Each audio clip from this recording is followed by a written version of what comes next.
welcome. Don't forget to like and subscribe. Or, I might show up at your door.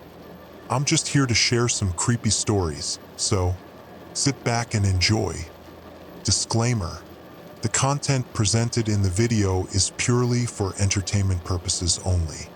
The theories and stories discussed in this video are speculative and are not supported by any evidence or proof. Viewer discretion is advised.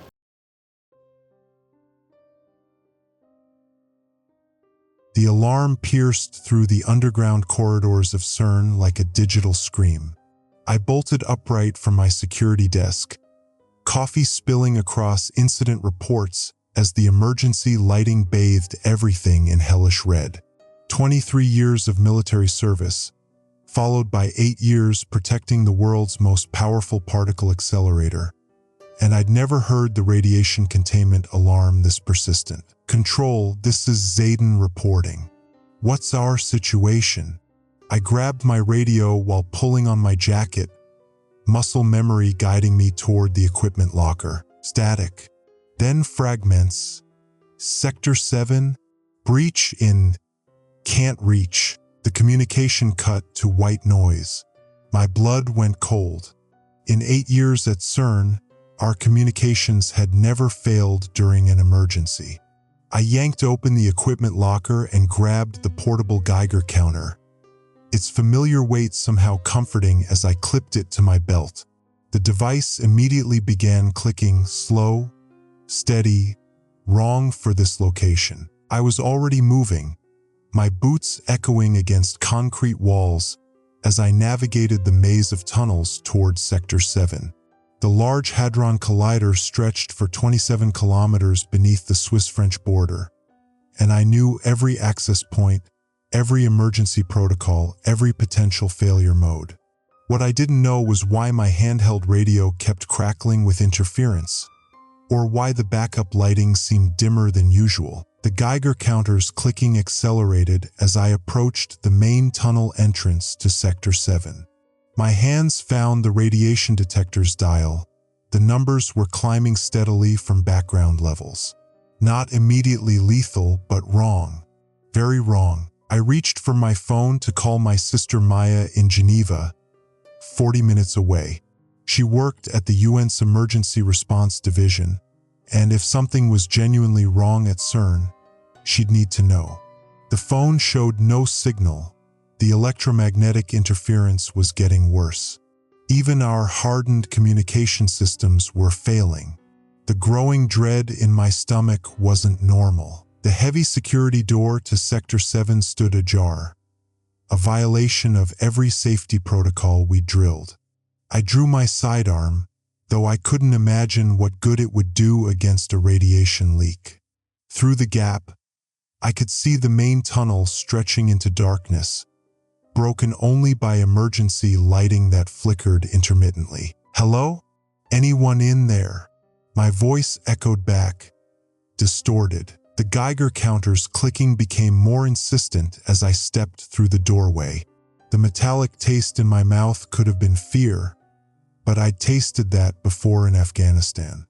This was different, sharper, coating my tongue like I'd been sucking on copper pennies. 30 meters into the tunnel, I found her. Brielle Nakamura lay crumpled beside one of the massive blue superconducting magnets, her CERN physicist badge still clipped to her radiation-stained lab coat. Blood trickled from her nose, and her breathing was shallow but steady. The Geiger counter in my hand started clicking rapidly as I knelt beside her. The readings were 3 times higher than they'd been at the tunnel entrance. Brielle, can you hear me? Her eyes fluttered open, unfocused. Zayden? The containment, it's not holding. The beam. She tried to sit up, then collapsed back against the tunnel wall. Something's wrong with the magnetic field. The particles aren't following the planned trajectory. I helped her to a sitting position, noting the burn-like redness on her exposed skin. What happened here? Where is everyone else? Emergency evacuation. I stayed behind to try. She gestured weakly toward a cluster of monitoring equipment 20 meters away. Several screens flickered with error messages, while others showed flat lines where complex waveforms should have been. The particle beam breached the containment chamber 15 minutes ago. It's not just radiation, Zayden. It's creating some kind of cascade effect in the magnetic field system. The Geiger counter's clicking had become a rapid staccato. I looked down at the display and felt my training kick in over the growing panic. The numbers were climbing into the dangerous range. Not immediately lethal, but we had maybe 30 minutes of safe exposure time left. We need to get you out of here now. I slipped my arm under her shoulders, helping her to her feet. Can you walk? I think so. But Zayden, you don't understand. If the cascade reaches the other superconducting magnets in the ring. She leaned heavily against me, her voice dropping to a whisper. The entire accelerator could become unstable. We're talking about energies that could affect everything within a 100-kilometer radius. As if summoned by her words, a deep vibration ran through the tunnel floor. The emergency lighting flickered more violently, and somewhere in the distance, I heard the groan of metal under stress. The backup control room, Brielle said, gripping my arm with surprising strength. We need to reach the emergency control room in Sector 12. If the main systems are failing, it's our only chance to initiate proper shutdown procedures before the cascade becomes self-sustaining. I looked back the way we'd come, toward the relative safety of the surface, then ahead into the tunnel where the Geiger counter's clicking had become almost continuous. Every instinct screamed at me to get us both out of the underground facility immediately. But if Brielle was right about the cascade effect, running wouldn't save anyone. Maya was in Geneva, less than 50 kilometers away. If this thing spread, which way to the control room? I asked, adjusting my grip on her waist. Deeper into the tunnel, past the breach point. She met my eyes, and I saw both fear and determination there. Zayden, the radiation levels. I know. I checked my watch. We'd been in the tunnel for 8 minutes. How long do we have? I don't know. The cascade is unpredictable. Could be minutes, could be hours. She pointed toward the flickering monitoring equipment. But if those readings are accurate, we're already in uncharted territory. Another vibration shook the tunnel, stronger this time. Dust fell from the ceiling, and I heard the distinctive sound of concrete cracking somewhere ahead of us. The Geiger counter's rapid clicking seemed to echo off the walls now, creating a percussion of impending disaster. I made my choice. Stay close to me. If you feel faint, tell me immediately. I keyed my radio one more time, hoping for contact with the surface. Control, this is Zayden in Sector 7. We have a code red radiation event with possible cascade failure. Initiating emergency protocols and heading to backup control. Only static answered. As we moved deeper into the tunnel, past the point where the emergency lighting finally failed completely, I couldn't shake the image of Maya at her desk in Geneva, probably finishing her morning coffee, completely unaware that her brother was walking toward what might be the most dangerous accident in the history of particle physics. The Geiger counter's clicking had become a constant buzz. My dosimeter showed we'd already absorbed more radiation than recommended for a month. Behind us, the tunnel entrance seemed impossibly far away. Ahead, the darkness held whatever remained of humanity's most ambitious scientific experiment, and possibly its most catastrophic failure. I tightened my grip on Brielle and kept walking into the unknown. The metallic taste in my mouth had grown stronger during the 10 minutes it took to get Brielle to the medical bay. Every electronic device we passed sparked intermittently.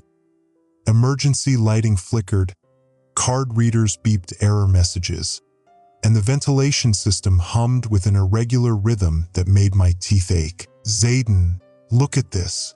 Brielle's voice was hoarse but alert as she pointed to the radiation detector clipped to my belt. The digital readout showed 47 millisieverts and climbing. That's not possible. The containment protocols should have activated automatically. I helped her sit up on the examination table, noting how her hands trembled slightly. The medical bay's diagnostic equipment was functioning, but barely. Screens flickered between normal displays and static-filled interference patterns. What does 47 millisieverts mean exactly? For comparison, a chest X-ray is about 0.1 millisieverts. We're getting a dangerous dose just standing here. She pulled up her tablet, fingers moving across the cracked screen. But Zayden, look at the facility map. The radiation readings aren't following normal dispersion patterns. The schematic showed red zones spreading in geometric patterns rather than the expected circular expansion. Sectors 7, 12, and 18 were completely red, but Sector 9, directly between 7 and 12, showed normal readings. The pattern looked deliberate, like someone had drawn connected triangles across the facility map. That's impossible, I said, but even as I spoke, I remembered the strange electromagnetic effects I'd witnessed in the tunnel. The way the lights had strobed in sequence, the pattern of sparks from the damaged equipment. My radio crackled to life. All personnel, this is Director Cairo. We have a code red situation. All non-essential staff report to emergency stations Alpha through Delta. Essential personnel, maintain your positions until further notice. I keyed the radio. Cairo, this is Zayden. I need to know what we're dealing with here. The radiation patterns don't match any containment breach I've seen. Static answered me for several seconds before Cairo's voice came through, tight with stress. Security Chief, report to Emergency Control Center immediately. Bring Dr. Brielle if she's mobile. We have complications. The Emergency Control Center was located 3 levels down from the main tunnel, accessible only through a series of blast doors designed to protect against exactly this kind of incident. As we descended in the service elevator, I noticed more electronic anomalies. The floor indicators cycled through numbers randomly, and the elevator music played backward. Zayden, Brielle said quietly, I need to tell you something about the project we were running in Sector 7. It wasn't just a routine particle collision test. I felt my stomach drop. What kind of test? We were trying to create a controlled microsingularity, just for a few nanoseconds, to study exotic matter interactions. The safety protocols were supposed to make it impossible for anything to go wrong. The elevator lurched slightly as we reached the emergency control center level. Supposed to. The energy readings just before the breach, they were off the charts. We weren't just creating a singularity, we were creating something that shouldn't exist in normal spacetime. The blast doors to the emergency control center were already sealed when we arrived, but my security codes still worked. Inside, I found controlled chaos. Cairo stood at the central console, his usually perfect hair disheveled, barking orders to a team of technicians who looked increasingly panicked. Zayden, thank God. Cairo turned to face us, and I saw something in his eyes I'd never seen before. Fear. We've lost contact with the surface. All communications are down, and the emergency evacuation systems have malfunctioned. What do you mean, lost contact with the surface? I mean, Cairo said, pulling up a display that showed nothing but static, that as far as we can tell, the outside world has stopped existing. One of the technicians, a young woman whose name tag read Dr. Reeves, looked up from her workstation. Director, I'm getting seismic readings that don't make sense. It's like the mountain above us is vibrating in mathematical patterns. I moved to the main display, where a three-dimensional map of the facility showed the expanding red zones in real time.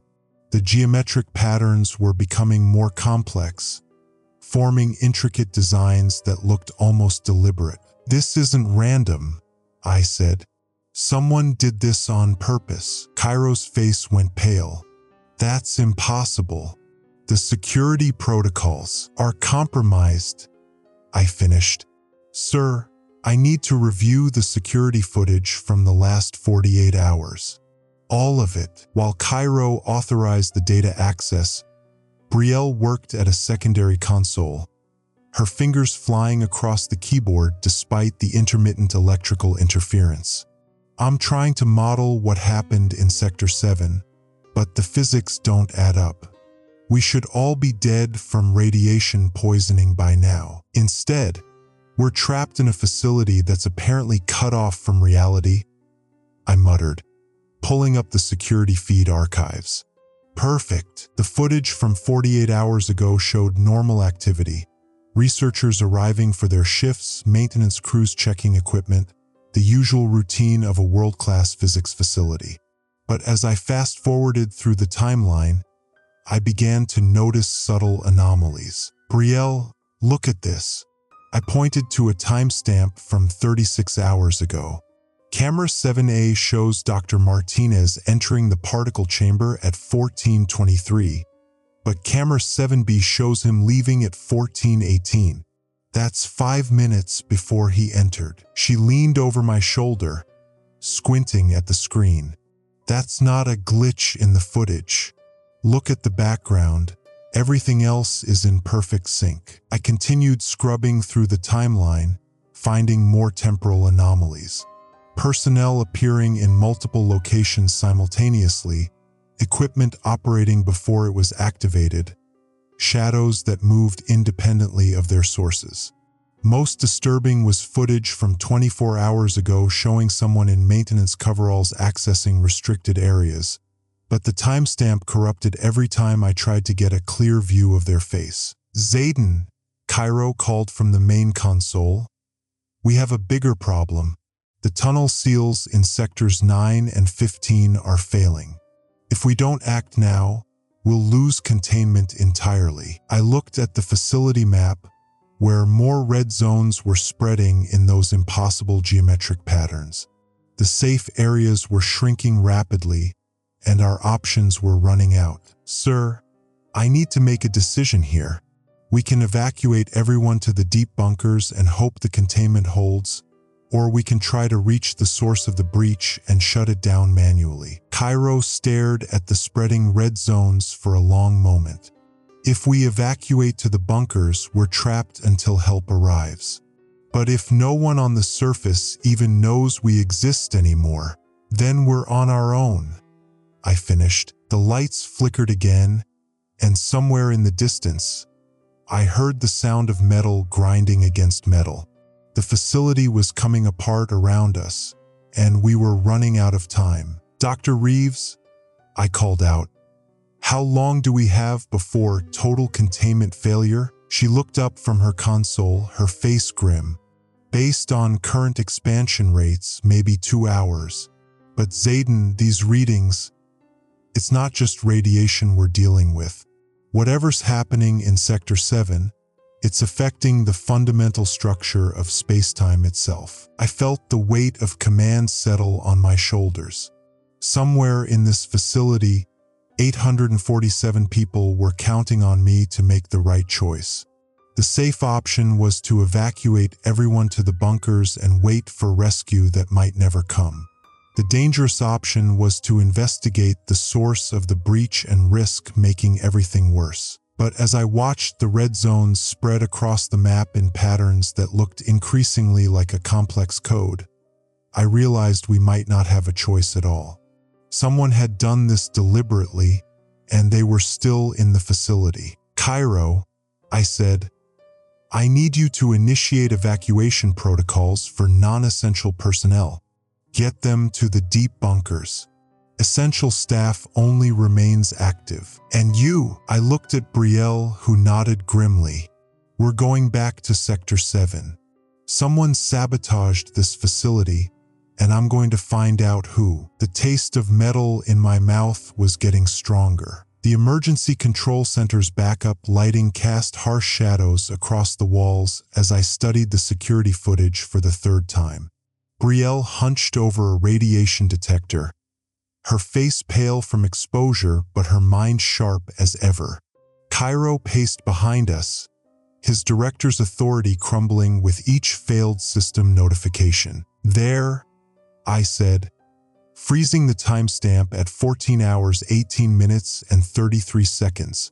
"Someone accessed maintenance tunnel C7 exactly 15 minutes before the 14 hours 33 minutes and 33 seconds breach alarm." The grainy footage showed a figure in maintenance coveralls moving purposefully through the service corridor.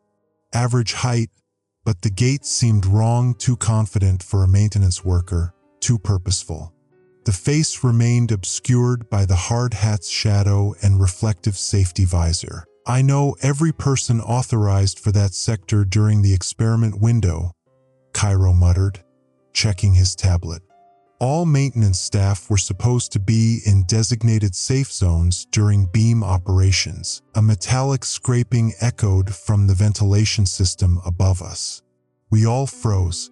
The sound came again, deliberate, rhythmic. Someone was crawling through the ducts. I drew my sidearm and motioned for silence. The scraping moved directly overhead, then stopped. A maintenance panel creaked open, and a woman's voice called down, "Security Chief Morrison, don't shoot. I'm coming down. I have information about the breach." Dust-covered boots appeared first, then legs in torn coveralls. The woman dropped to the floor with practiced ease, and I found myself staring at a face I'd seen in personnel files just last week. During the termination review I'd been asked to oversee. "Talia Morrison," I said, keeping my weapon trained on her. "Former senior safety engineer, terminated 5 days ago for insubordination and unauthorized access to classified safety reports." She raised her hands slowly, her dark eyes meeting mine without flinching. "I know how this looks, Zayden, but you need to listen to me. The breach wasn't an accident, and it's not what you think it is. We know someone sabotaged the system," Brielle said, her voice strained. "The security footage shows unauthorized access to the maintenance tunnel right before. That was me." Talia's confession hit the room like a physical blow. "I bypassed the safety interlocks on the containment field generator in Sector 7 at 14 hours 18 minutes and 33 seconds. Cairo lunged forward, but I stepped between them. "Why?" I demanded. Talia's composure cracked. "Because they were going to kill people. Not today, not tomorrow, but soon. The safety protocols Cairo approved last month? They're insufficient. The beam intensity calculations were wrong, and I proved it." "You're lying," Cairo snarled. "The Safety Review Board approved every parameter." The review board that included 3 executives from Heisenberg Industries, the same company that built the containment systems? Talia's laugh was bitter. "I brought you evidence, Cairo.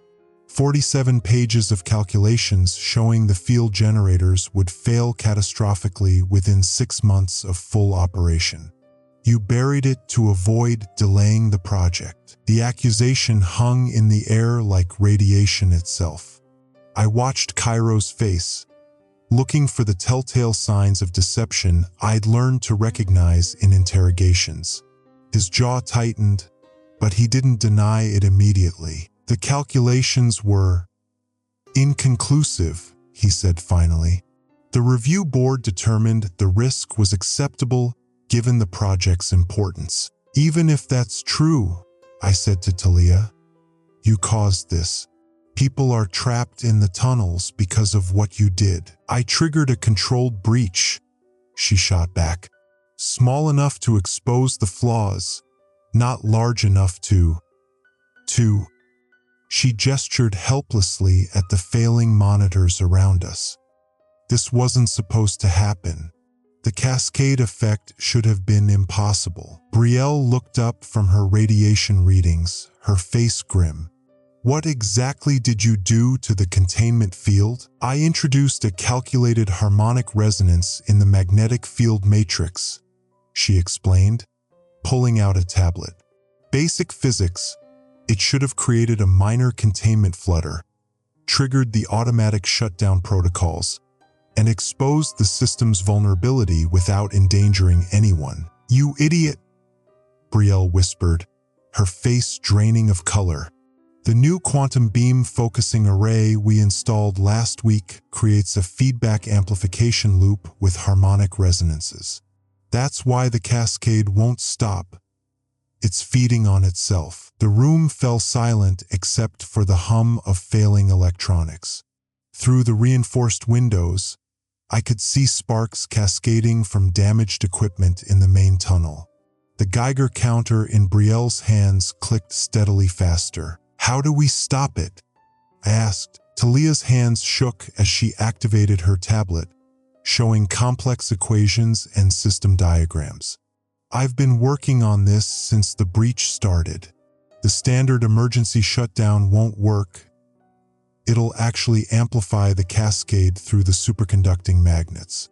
But if we can reverse the harmonic resonance, introduce a precise counterfrequency. That's pure theory, Cairo interrupted.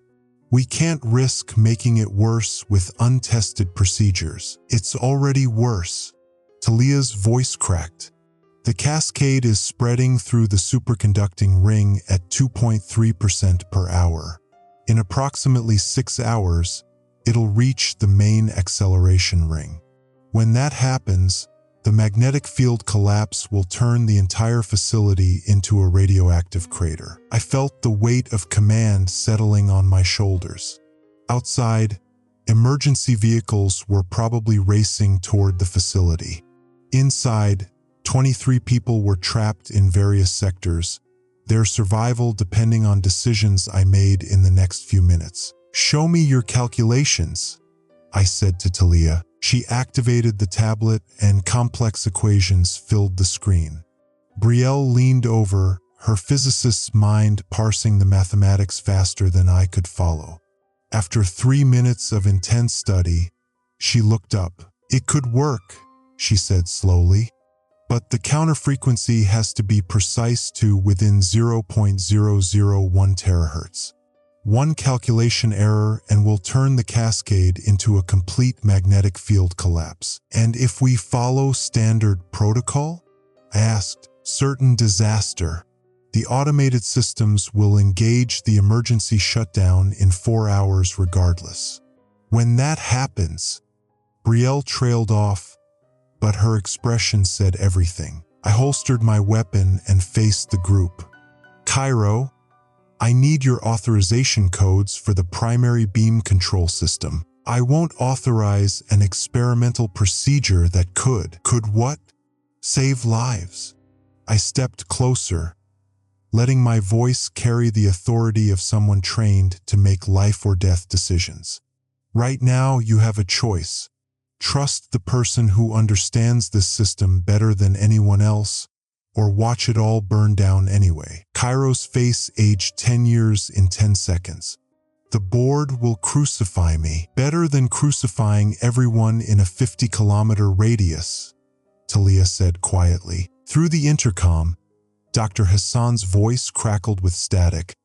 Control center, we've lost primary power in Sector 12.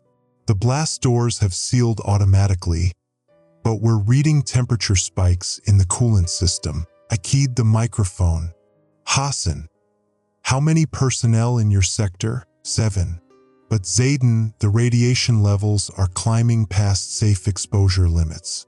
We need evacuation now, but the blast doors won't respond to manual override. I looked at Talia's calculations, then at Brielle's worried face, then at Cairo's trembling hands. The decision crystallized in my mind with the clarity that comes only in moments of absolute necessity. Cairo, your codes. Now. He hesitated for one more second, then pulled out his authorization key. God help us all. As he input his credentials, I caught Talia's eye. If you're wrong about this, if your solution makes things worse, then I'll be the first to die from it, she said simply. But I'm not wrong. The mathematics are sound. Too many people are counting on me to have made a mistake. The authorization system beeped acceptance. On the main screen, the beam control interface came online, showing the cascade's relentless spread through the facility systems. Red warning lights painted our faces as I realized we were about to gamble with forces that could reshape the landscape itself. Brielle, I said, prepare the counter-frequency modulation. Talia, guide her through the calculations. We have one shot at this. The Geiger counter's clicking accelerated, and somewhere in the distance, another system alarm began to wail. Time was running out, and we were about to trust our lives to the woman who had caused this disaster in the first place. But as I watched Talia's fingers fly over the controls, I realized something that chilled me more than the radiation exposure. She was our only hope, and she knew it. The cascade had reached critical mass. I watched the radiation monitors climb past every safety threshold we'd ever imagined, their shrill warnings now a constant backdrop to the chaos unfolding in the emergency control center. The metallic taste in my mouth had intensified over the past 2 hours since the initial breach, and I could see the same sickly pallor on everyone's faces that meant we were all taking doses that would have consequences later, if there was a later. Zayden, look at this. Brielle's voice cut through the alarm noise, her finger pointing at the seismic readings. The particle cascade is destabilizing the geological foundation. We're getting microfractures in the bedrock above Sector 12, and they're spreading fast. I moved to her station, noting how her hands trembled slightly as she worked. The radiation was affecting all of us, but she was pushing through with the same determination that had made her one of CERN's youngest lead physicists. The seismic data showed hairline cracks spreading in a spiderweb pattern that followed the underground tunnel system with terrifying precision. If those fractures reached the surface, I started, the entire facility could collapse inward. Cairo finished, his voice noticeably weaker than it had been even 30 minutes ago. He was leaning heavily against the control console, sweat beading on his forehead despite the emergency ventilation system working overtime. We'd trap everyone still in the lower levels, and the surface collapse could trigger a regional seismic event. Talia looked up from the maintenance terminal where she'd been working frantically to access the cascade control systems. There are still 47 people in the evacuation shelters down there. The automated lockdown sealed them in when the radiation levels spiked past level 7. They have maybe 6 hours of air left. 47 people. I could picture their faces. Technicians, security personnel, maintenance workers who'd been in the wrong place when everything went to hell. My training told me to prioritize the greater good. But these weren't statistics. These were people I'd worked alongside for years. People who trusted me to keep them safe. Sir, urgent report from the surface. The voice crackled through the deteriorating communication system. Geneva Emergency Services are reporting cascading power failures across the entire regional grid. The electromagnetic interference is affecting critical infrastructure for 60 kilometers in all directions. 60 kilometers. My sister Elena worked at the medical facility in Geneva, 23 kilometers away. If the cascade continued to expand, it wouldn't just be CERN that suffered. The electromagnetic interference was already causing problems, but if the particle stream breached the surface, the radiation exposure could affect hundreds of thousands of people. Cairo, I need you to authorize the emergency core dump, I said, turning to face him. We flushed the entire system, cut all power to the accelerator, and hope the cascade dies without the magnetic containment fields. He stared at me with bloodshot eyes, his normally sharp administrative mind clearly struggling with the radiation exposure. The core dump. Yes, I remember the protocol. His fingers moved slowly across the authorization pad, each keystroke requiring visible effort. But Zayden, if we're wrong about this, if the cascade doesn't stop, then we lose everything anyway, I finished. But at least we'll have tried to save those 47 people. The authorization codes went through, and immediately the facility's main power systems began their emergency shutdown sequence. The lights flickered and dimmed as backup power kicked in, casting everything in an eerie red glow. The constant hum of the particle accelerator that had been CERN's heartbeat for decades began to fade into an ominous silence. Cascade levels they're not dropping, Brielle reported, her voice tight with professional control barely containing panic. The particle stream is self-sustaining now. Cutting power isn't enough. It's actually made the cascade more unstable. Talia slammed her fist against the console. I knew this would happen. The safety systems I tried to expose, they weren't just flawed, they were deliberately bypassed. Someone wanted this facility to be vulnerable. What do you mean? I demanded, moving closer to her station. She pulled up a series of technical readouts that meant nothing to me but clearly horrified Brielle. The cascade isn't just a malfunction. Look at these trajectory calculations. The particle stream is following a predetermined path through the facility. Someone programmed this route. The implications hit me like a physical blow. This wasn't just sabotage. It was a deliberate attack designed to cause maximum damage. But why? And who had access to these systems? The evacuation route, I said suddenly, pieces clicking together. If they programmed the cascade path, they knew which areas would be affected first. The people in the emergency shelters, they're not in random locations. They're in the areas that would be hit last. A kill box, Cairo whispered, his years of military consulting coming back to him despite his deteriorating condition. They herded people into the areas that would trap them when the facility collapsed. The communication system crackled again, the signal weaker now. Emergency control, this is Geneva Command. We're reading massive electromagnetic interference. All civilian aircraft in the region are being grounded. The Swiss military is mobilizing hazmat teams, but they can't approach the facility until the radiation levels drop below level 3. No one was coming to help us. We were on our own, and every passing minute meant more people dying, both in the facility and potentially across the region if the cascade breached the surface. The radiation levels were already at lethal doses in the lower sectors. I'm going down there, I announced, checking my emergency equipment.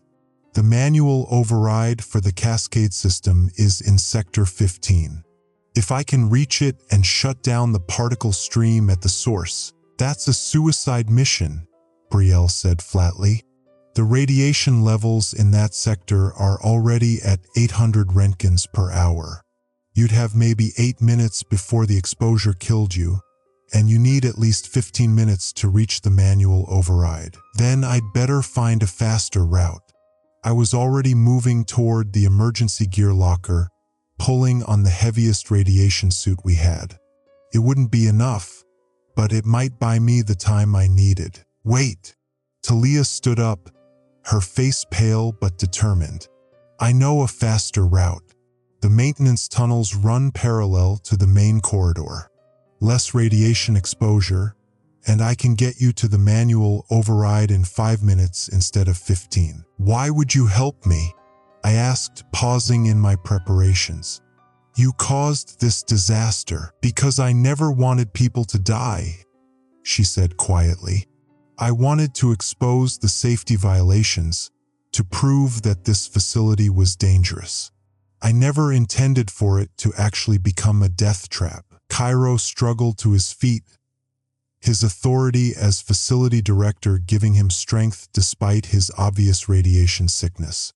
Both of you listen to me. The manual override won't work alone. You need to coordinate with the surface systems, and that means someone has to stay here to guide you through the shutdown sequence. I'll do it, Brielle said immediately. I know the technical specifications better than anyone. No. Cairo's voice was firm despite his weakness. You're the only one who understands the particle physics well enough to prevent this from happening again. If we survive this, CERN will need you to rebuild safely. I'll handle the coordination. I looked at the three of them. Brielle with her brilliant mind and radiation-induced tremors, Talia with her guilt and desperate determination, Cairo with his failing health and unshakable sense of duty. We were probably all going to die down here, but at least we'd die trying to save the people we'd sworn to protect. 47 people in the evacuation shelters, I said, strapping on the radiation detector. Plus however many thousand in the region if this cascade reaches the surface. That's what we're fighting for. The cascade intensity readings spiked again, and somewhere in the distance, I could hear the ominous sound of concrete beginning to crack under the geological stress. The facility was literally falling apart around us, and the automated systems showed we had less than 4 hours before complete structural failure. Zayden, Brielle called out as I headed for the emergency exit with Talia. The radiation levels you'll be exposed to. Even if you succeed, the cumulative dose you'll take. I know, I said, not turning around. Tell my sister I tried to call her. The emergency door sealed behind us with a pneumatic hiss, and I followed Talia into the maintenance tunnel that would either save 47 lives or become our tomb. The Geiger counter on my belt began clicking faster as we descended toward the heart of the disaster, and I couldn't shake the feeling that we were already too late to save everyone, including ourselves. The emergency lighting cast everything in hellish red as I helped Brielle into the radiation suit. Her hands shook, not from fear, but from the early stages of radiation poisoning. We all had it now. The metallic taste in my mouth had gotten worse, and static electricity made my hair stand on end despite the humid air from the failing ventilation system. The manual override is in section C7, she said, her voice muffled by the helmet. I need to physically disconnect the superconducting magnets while you handle the particle dump sequence from the backup control station. I checked the dosimeter clipped to her belt. The numbers were already climbing, and she hadn't even left the control room yet. Brielle, the radiation levels in C7 are fatal. I know. She looked at me through the visor, her eyes steady despite everything. But if I don't do this, the cascade will reach the main ring in 14 minutes. Then it won't matter what any of us do. Talia hunched over her laptop, fingers flying across keys that sparked intermittently as the electromagnetic interference grew stronger. I've bypassed the safety lockouts, but the system keeps trying to reinitialize. It's like it's fighting me. Because it is, Cairo said from where he slumped against the wall. Blood trickled from his nose, another symptom of severe exposure. The AI safety protocols are designed to prevent exactly what we're trying to do. Thinks we're the threat. The floor vibrated beneath our feet. Through the reinforced windows, I could see the tunnel lights flickering in sequence as the particle cascade ate through the accelerator ring. Each flicker meant another section failing, another step closer to complete containment loss. My radio crackled with static. Zayden, this is Geneva emergency. Can you hear me? I grabbed the radio, adjusting frequencies desperately. This is Zayden at CERN. We're still here. What's the situation outside? Evacuated 12-kilometer radius military cordoning. If you don't stop it in 10 minutes, they're considering the transmission cut to static. I knew what they were considering. A tactical nuclear strike to glass the entire facility. Stop the cascade by destroying everything it could feed on. We need to move, I said. Now, Brielle picked up the emergency toolkit, her movements already clumsy in the bulky suit. The manual disconnection takes about 4 minutes once I reach the magnets. But I need the particle dump to start exactly when I begin the shutdown, or the feedback loop will. Will what? Talia looked up from her screen. Will turn me into plasma, Brielle said matter-of-factly. Along with about half the facility. Cairo struggled to his feet, leaving a bloody handprint on the wall. There has to be another way. Someone else can. No. Brielle's voice was firm. I'm the only one who knows the exact sequence. And I'm already dying anyway. She gestured to the blood speckling her suit's inner collar, visible through the helmet. We all are. But this way, some of us might live long enough to see if it worked. The lights went out completely. Emergency power kicked in seconds later, but those seconds of darkness felt like hours. The cascade was affecting the main power grid now. Zayden, Brielle said quietly, I need you to do something for me. I nodded, though I wasn't sure she could see it in the red emergency lighting. There's a message on my phone. For my daughter in Lion. If you make it out of here. She pressed her phone into my hand. Make sure she knows I chose to save people. That it wasn't an accident. The weight of the phone felt enormous in my palm. Brielle, we're going to get through this. All of us, she smiled sadly. Look at your dosimeter, Zayden. I glanced down. The numbers were climbing faster now. Even if we stopped the cascade, even if we somehow survived the next hour, we'd measured our remaining lifespans in days, not years. Section C7 is compromised, Talia announced, staring at her screen. The automated systems are venting radioactive coolant into the tunnel. The radiation levels are, Christ, they're off the charts. How long do I have once I enter the section? Brielle asked. Talia's fingers hesitated over the keyboard. Maybe 2 minutes before you lose motor control. For minutes maximum before I'm dead, Brielle finished. But I need 4 minutes to complete the shutdown. The facility shuddered again, stronger this time. Dust rained from the ceiling, and one of the monitors sparked and went dark. The cascade was accelerating. There might be a way, I said suddenly. The emergency protocols, what if we flooded C7 with coolant? It would buy you time. Cairo shook his head weakly. The coolant system is what's breached. That's why the radiation is so intense there. Then we create a new breach, I said, in the opposite direction. Flood the section with clean coolant from the backup system. Talia's eyes widened. That might actually work, but someone would have to manually open the backup valves. And those controls are in C6, right next to the hot zone. I'll do it, I said immediately. No, Cairo said, pushing himself off the wall. This is my facility, my responsibility. I've been running CERN for 8 years and I knew about the safety issues. I knew Talia was right about the risks, and I buried her reports anyway. Cairo, I'm already dead, Zayden. Look at me. He was right. Blood ran from his eyes now, and his skin had taken on a grayish pallor. But I can still turn a valve, and you need to coordinate the particle dump sequence with Brielle. You're the only one with the security clearance to override the AI. The radio crackled again. 9 minutes remaining.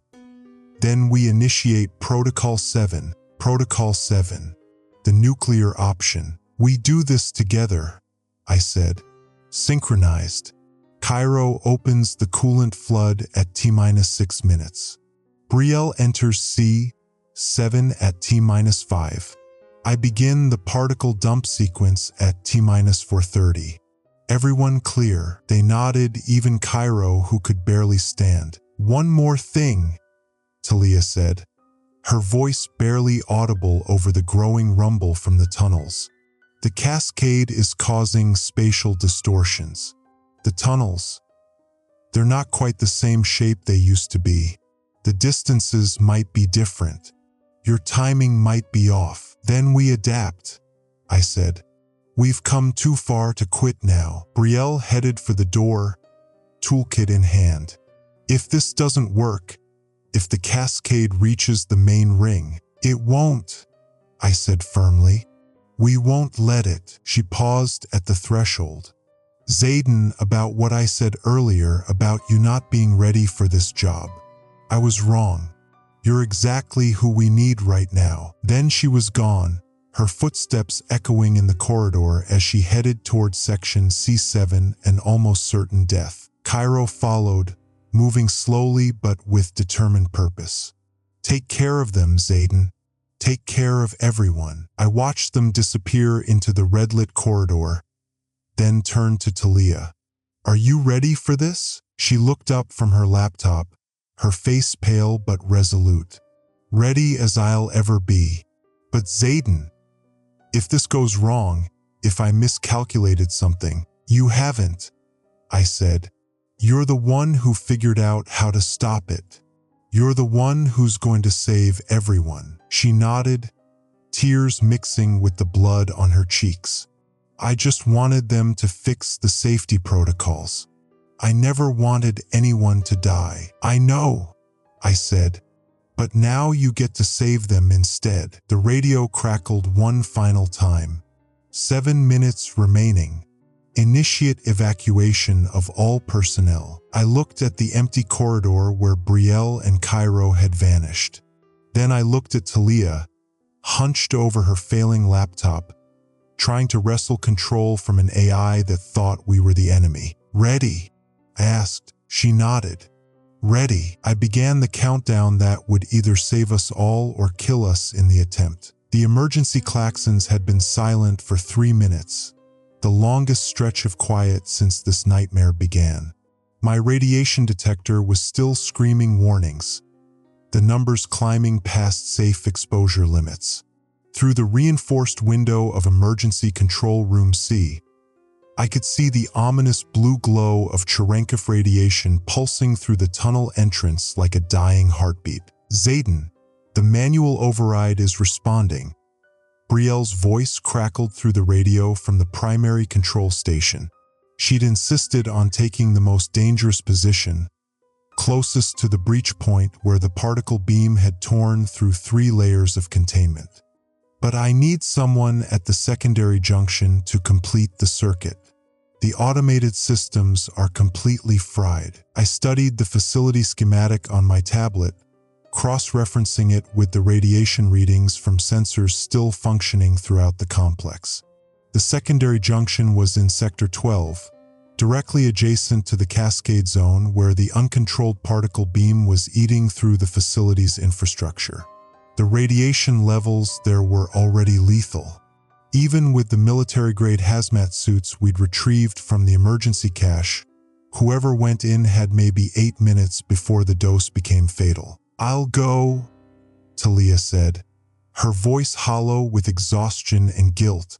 She was already reaching for the spare radiation suit, her hands shaking from adrenaline and fear. This is my fault. I should be the one to fix it. No. I grabbed her wrist, feeling the tremor in her muscles. You've done enough damage. This is a security matter now. My responsibility. You don't understand the system architecture, she insisted, pulling away from my grip. I designed half of those junction boxes during the Phase 2 upgrade. The wiring diagrams in your manual are outdated. If something goes wrong, if the connections don't align properly, you'll be fumbling in the dark while the radiation cooks you alive. Cairo lay on the medical stretcher we'd improvised from emergency supplies, his face gray with radiation sickness.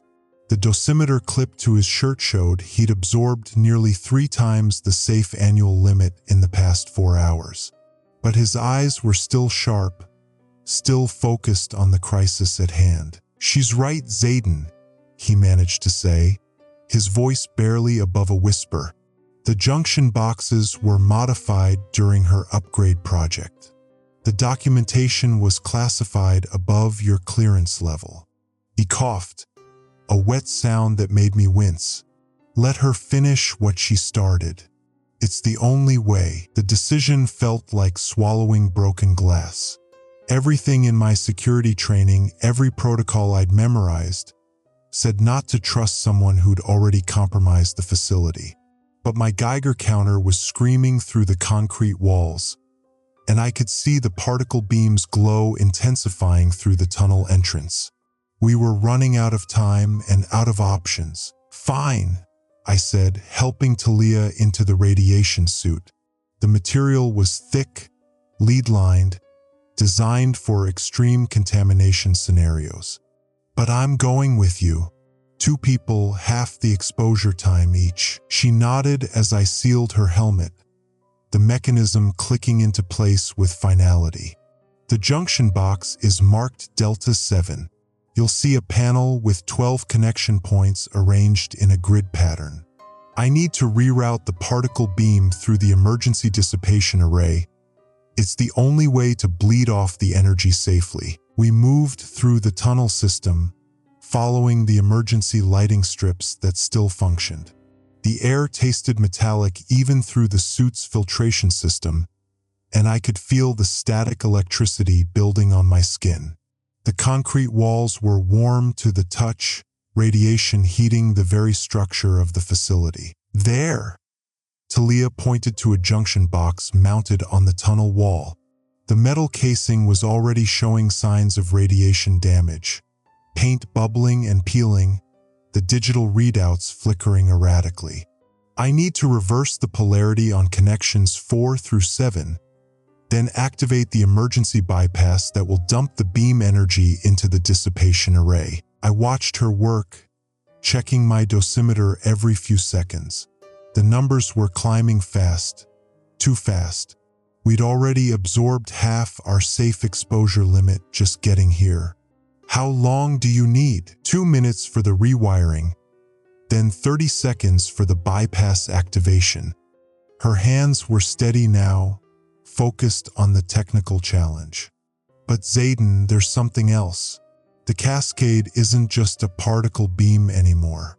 It's creating a feedback loop with the facility's electrical grid." "What does that mean?" "It means even if we stop the immediate breach, the entire electrical system is compromised. The backup generators, the emergency lighting, the radiation containment systems, they're all connected to the same network I sabotaged 6 months ago." Her voice was tight with guilt and fear. "I didn't just break one system, I broke them all." The implications hit me like a physical blow. We could stop the particle cascade, but the facility would be left without power, without ventilation, without any of the safety systems needed to safely evacuate the remaining personnel. It would be a death trap. "How many people are still trapped in the lower levels?" I asked, though I already knew the answer from the last head count. 17, including Brielle at the primary control station. My radio crackled with static. "Zayden, I'm reading massive power fluctuations down here. The primary systems are failing faster than predicted. The magnetic containment fields are destabilizing." Through the interference, I could hear the strain in Brielle's voice. She was fighting to stay conscious, to keep monitoring the cascade even as the radiation poisoning set in. Her exposure readings were already critical. "Connection 4 is done," Talia announced, sweat beading on her forehead despite the cool air. 5 and 6. There. She looked up at me, her face pale behind the helmet visor. "Zayden, I need to tell you something." The safety violations I was trying to expose, they weren't just about this facility. CERN has been cutting corners on radiation shielding across multiple projects. The cost overruns, the political pressure to show results. People are going to die from this, maybe not today, but years from now. Cancer, genetic damage, birth defects in their children. Why are you telling me this now? My dosimeter was beeping frantically. We'd reached the danger threshold. Because stopping this cascade won't fix everything. It'll just stop it from getting worse. She finished connection 7 and reached for the bypass switch. But someone needs to know. Someone needs to make sure this doesn't happen again at other facilities. The bypass switch was an old-fashioned manual lever, built for emergency operation when all electronic systems failed. Talia's hand hovered over it. Then she stepped back, her breathing ragged. "I can't do it," she whispered. "I caused this. I don't deserve to be the one who fixes it." "That's exactly why you need to do it." I placed my hand over hers on the lever. "You made a mistake trying to expose the truth. Now you can make it right." Together, we pulled the lever down. The lights in the tunnel flickered once, then died completely. Emergency power kicked in a second later, bathing everything in red light. My radio exploded with voices. "Cascade is stabilizing." Brielle's voice was barely audible over the interference. "Particle beam is dissipating through the emergency array. Energy levels dropping." "It's working," but even as she spoke, I could hear the ventilation systems shutting down throughout the facility, the hum of the air recyclers falling silent. The facility was dying around us, its life support systems failing one by one as the electrical grid collapsed. "We need to evacuate everyone now," I said into the radio. "All personnel to the surface emergency exits. Full evacuation protocol." This is not a drill. The next hour was a blur of smoke-filled corridors, failing emergency lighting, and desperate evacuation procedures. I helped carry Cairo to the surface, his radiation exposure severe but not immediately fatal.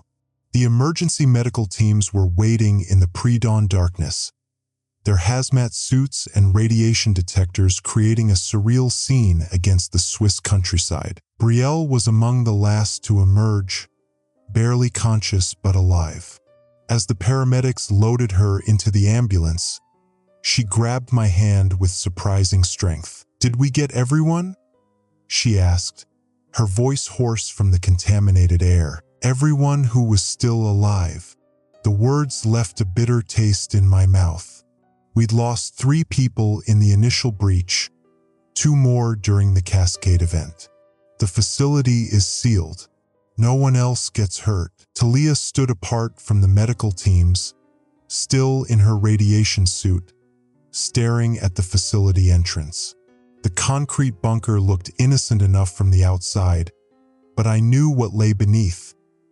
Miles of contaminated tunnels, millions of dollars in destroyed equipment, and the end of one of the world's most important research facilities. "It's over," she said as I approached, her voice flat with exhaustion and grief. "No," I replied, thinking of her words about the other safety violations, the cover-ups, the people who would suffer in silence. "It's just beginning." The official report would blame equipment failure, a tragic accident that claimed 5 lives and shut down the Large Hadron Collider indefinitely. But I would remember what Talia told me in that contaminated tunnel, and I would make sure the truth didn't stay buried with the facility. As the last emergency vehicle pulled away, I took one final look at the CERN facility. The particle cascade was stopped, the immediate threat neutralized, but the cost was everything. Careers destroyed, research lost, lives forever changed by radiation exposure. The facility would remain sealed for decades, a monument to the dangers of cutting corners on safety. We'd won, but it felt nothing like victory. felt like survival, and barely that. The morning sun was rising over the Swiss Alps, painting the sky in shades of gold and pink, beautiful and serene, completely at odds with the disaster we just contained. I pulled out my phone and dialed my sister's number in Geneva. "Sarah? Zayden, don't go to work today. We need to talk. About your job, about CERN, about safety violations that are more important than either of us realized." The conversation that followed would change everything. But that's another story, for another day when the radiation levels dropped and the whole truth could finally be told. For now, it was enough that we'd stopped the cascade. That 17 people were alive who might have died. That the particle beam wasn't boring through the Earth's crust toward the water table. It was enough. It had to be, because in the end, that's what victory looked like in a world where the technology we created to understand the universe could just as easily destroy it. Not triumph, but survival. Not glory, but the quiet knowledge that we'd done our duty, paid the price, and lived to face the consequences. The facility was dead, but we were alive, and sometimes that's the best you can hope for.